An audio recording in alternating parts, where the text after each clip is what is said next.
Darren Aronofsky's 2017 film Mother is a relentless ride that builds intensity right from the beginning, through its prominent use of handheld shots that caused the same sense of discomfort that 2019's Uncut Gems had on me, well after the screen went black.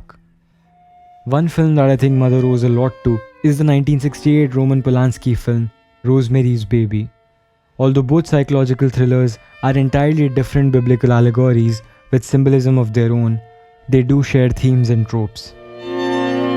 Film writer Angel Lloyd calls the two films demented twins, as Jennifer Lawrence shrieks in the climactic scene.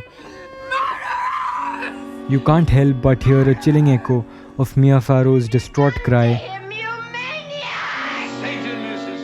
Our protagonists are alone,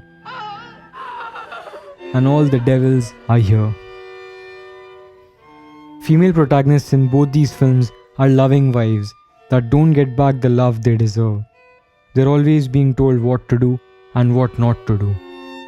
After being impregnated, they're constantly in a state of paranoia and fear for their unborn child. As the husbands grow estranged, essentially, both of them are left to fend for themselves. The theme of isolation is prominent. After Rosemary reveals she's expecting a baby, her husband Guy and the old couple impose a strict control right from her diet to her medical checkups. She's regularly provided with some nourishing drinks and a top-notch doctor to help her out. When Rosemary finds out that the old couple potentially could be Satanists, her husband thinks she's in a state of delusion. Gradually, Rosemary goes weak, mentally and physically. Similarly, Jennifer Lawrence's character finds herself alone most times. Her husband is uncaring and unaffectionate. He's more concerned about himself and the guests that come over. The sense of isolation is amplified by the production design as well. The two films take place mostly within the four walls, which accounts for the claustrophobia we feel. The husbands in both films are narcissistic artists. One is an actor, the other is a poet. Guy frequently abandons Rosemary to prioritize work and is willing to go to any extent to prosper in his professional life. With the help of the old couple, he performs witchcraft on a fellow actor to make him blind, which results in Guy getting the part in a major play.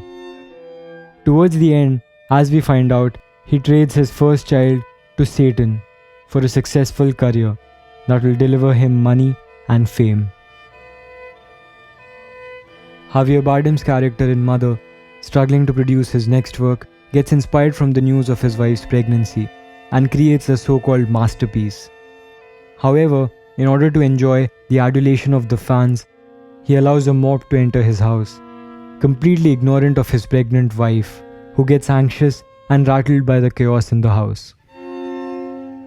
Both men are willing to give up their first child to gain momentum in their respective struggling careers, stripping their wives of all dignity in the process.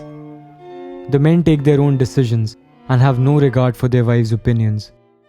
Once his wife is pregnant, Guy, under the influence of the old Satanist couple, supervises every action of hers, while Javier Bardem's character in Mother allows strangers, their family, and finally, a huge mob at his place, without consulting his wife. The men in the two films are both selfish and manipulative.